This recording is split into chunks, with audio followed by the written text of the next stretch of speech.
शहराला पाणी पुरवठा करणाऱ्या गंगापूर धरणात सध्या समाधानकारक पाणी साठा असला तरी नाशिककरांवर पाणी कपातीचं संकट मात्र कायम राहणार आहे। त्याला कारण ठरलं आहे छत्रपती संभाजीनगरमध्ये असलेलं जायकवाडी धरण।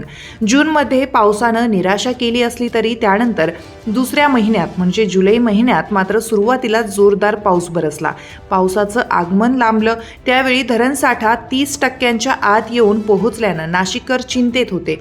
महापालिका प्रशासनाने ही काटकसर करत त्यावेळी खबरदारीचा उपाय म्हणून पाणी कपातीचा निर्णय घेतला होता। त्यानुसार दर शनिवारी शहराचा पाणी पुरवठा बंद आहे।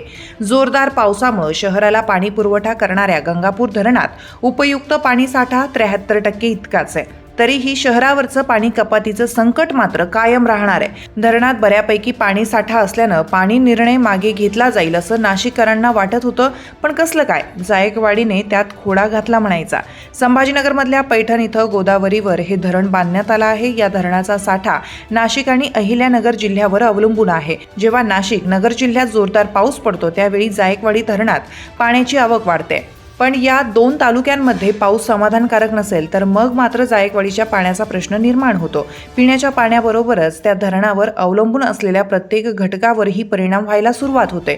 गोदावरी खोऱ्यातील समन्यायी पाणी वाटप नियमानुसार 15 ऑक्टोबर रोजी जायकवाडी धरणातील उपयुक्त पाणी साठा 58% असणं आवश्यक आहे। जर हा साठा कमी असेल तर गंगापूर, दारणा, मुळा, प्रवरा या धरणांमधून पाणी सोडण्याचे आदेश दिले जातात।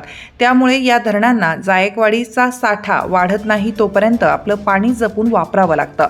म्हणजे जायकवाडीसाठी पाणी साठा समाधानकारक होत नाही तोपर्यंत नाशिक आणि अहिल्यानगर या धरणांच्या आपल्या हक्काच्या पाण्यावर हक्क गाजवता येत नाही। जायकवाडी सध्या आजचा उपयुक्त पाणी साठा अवघा 21% आहे, तर गंगापूर धरण 73% भरलंय। असं असलं तरीही गंगापूर धरणातील पाणी हवं तसं नाशिककरांना वापरता येणार नाही। म्हणजे हक्काच्या या पाण्यावर जायकवाडीने अप्रत्यक्ष का होईना खोडाच घातलाय।